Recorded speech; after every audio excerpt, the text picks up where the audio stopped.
Another night for the Toronto Blue Jays where the offense just really doesn't show up with runners on base. And they lose 2-1 to the Boston Red Sox tonight at Fenway Park. And, a lot of people are going to go up Bo Bichette. And was it a horrendous play? Yes. Did he not set his feet? Absolutely. Did he have time? No doubt about it. But he's not really the reason the Blue Jays lost the game. The reason they lost, they couldn't get a damn hit with a guy on base.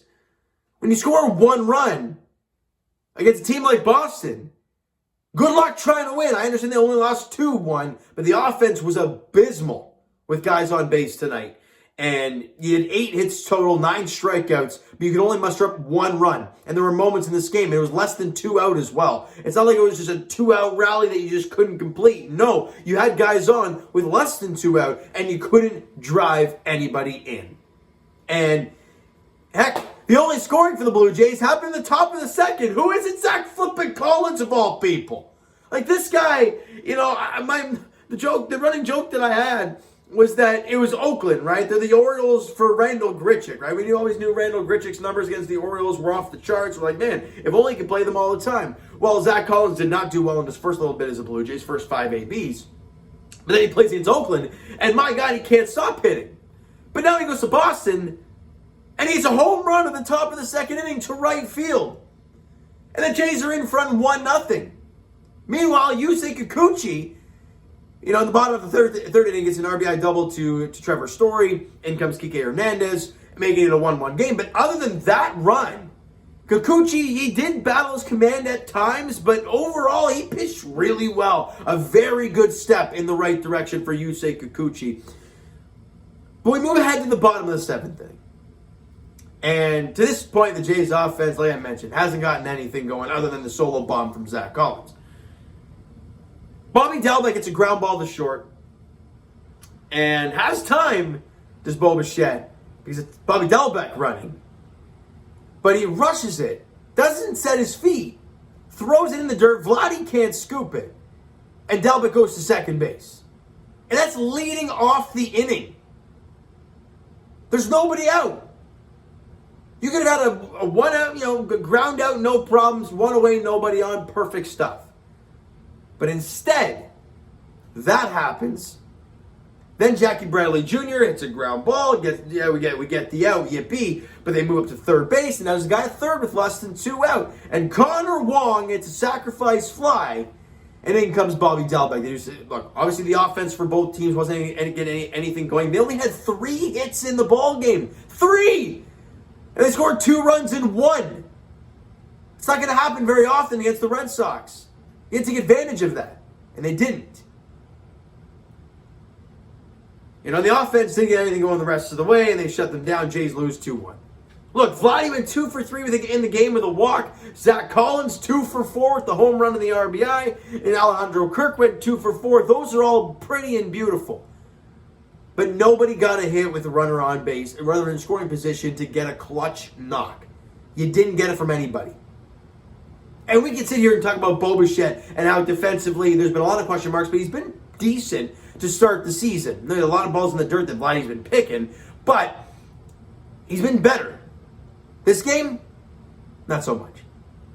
I can't remember if he made the second error. I can't remember exactly, but either way, he really struggled defensively there. That was not a smart play by him. He should know who's running and knew he had time, set his feet properly, and he had a strong throw to first for the out. Said he rushes it, and it goes in the dirt, and he gave up 2 bases, and arguably the game. But I continue and talk about that display all night long. Let's get to some positives, because there are some from tonight's game. Yusei Kikuchi, who a lot of people, after his first outing and even spring training are like, well, what are you going to get from this guy? He's your number 5 starter. Well, on the road in Boston, he had 5 innings, allowed 3 hits, 1 run, 3 Ks, and 3 walks. And how many comebackers? Like, this guy was feeling his position like an everyday infielder.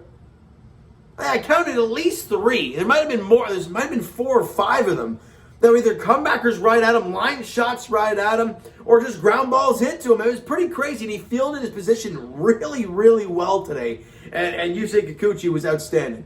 Pounding the strike zone, using his fastball. When you throw 97, you can do stuff like that. And then it makes your off speed so dangerous. And that's what happened with him today. He was painting guys with 97, and I can't remember who it was, but he struck out on like an 87-mile changeup, made him look stupid. And I'm like, damn, his stuff is nasty.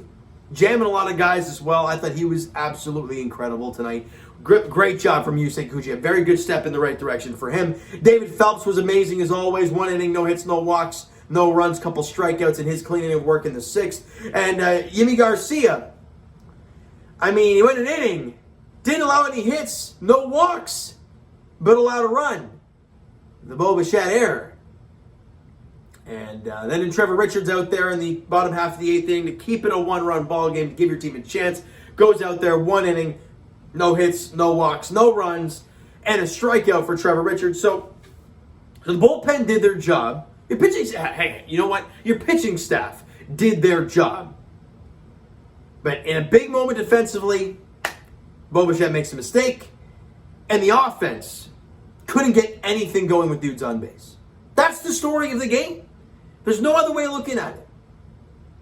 I'm not going to blame one single thing or one single person. Yeah, you can say Bichette because it's the glaring thing. That hit, that error led to the game-winning run. So yeah, you could arguably blame Bichette if you'd like. That's for sure. But your team should score more than 1 run on 8 hits. That should happen more often. It did not today. And they have to be better tomorrow. We talked about the stretch, guys, where there's 16 games in 16 days against really good teams. You got Boston twice, Houston twice, Yankees once. I could be wrong about that, but it's a lot of great teams in this stretch. And you started it with a 2-1 loss. That's fine. It's all about finding ways to win series, right? That's always the thing. So you lost game 1, that's fine. Okay, sure. You win the next 2, you win the series. And we're not talking about this game anymore. And going in that game tomorrow is Jose Berrios, your ace. I understand the first couple games really hasn't been the greatest. He was better in the second game, but still not the greatest, right? But he's still your ace. And Nick Pivetta on the other side has had a horrendous start to the season, and he's not a very good pitcher. Like, I'm sorry, I know he's Canadian and everything, but he's not a very good pitcher. The Jays should, in hindsight, go out there and rock this guy. So let's make it happen tomorrow. Berrios, Pivetta, 7-10 first pitch at Fenway. Looking to even up the series at 1 game apiece, get the offense flowing again. And you know what? If you guys are still watching this, I applaud you. And I'm going to say this before I wrap it up. Tomorrow I'm going to be wearing my Jose Bautista jersey, all right? Because last year when I started putting that thing on, the big run happened near the end of the season. The Jays are scuffling right now, so I'm going to go to Old Reliable, the Joey Bats jersey. Now, a question for you guys, though. What's going up there? Are we going to keep Vladdy up there, or are we going Manoah up there? Let me know what you guys think in the comments below. I'm nuts for all these superstitions, but hey, it worked last season, so I'm doing it again. All right? I want to know your guys' thoughts in the comments below. Go nuts about that stuff, okay?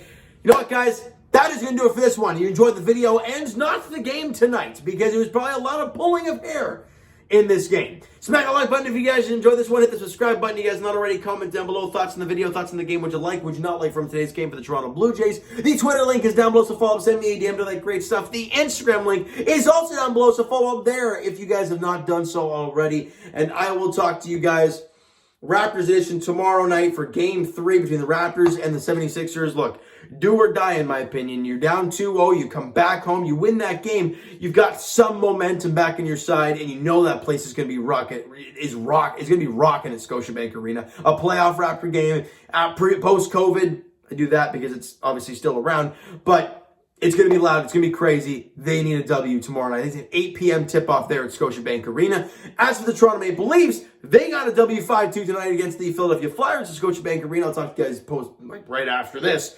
about that game.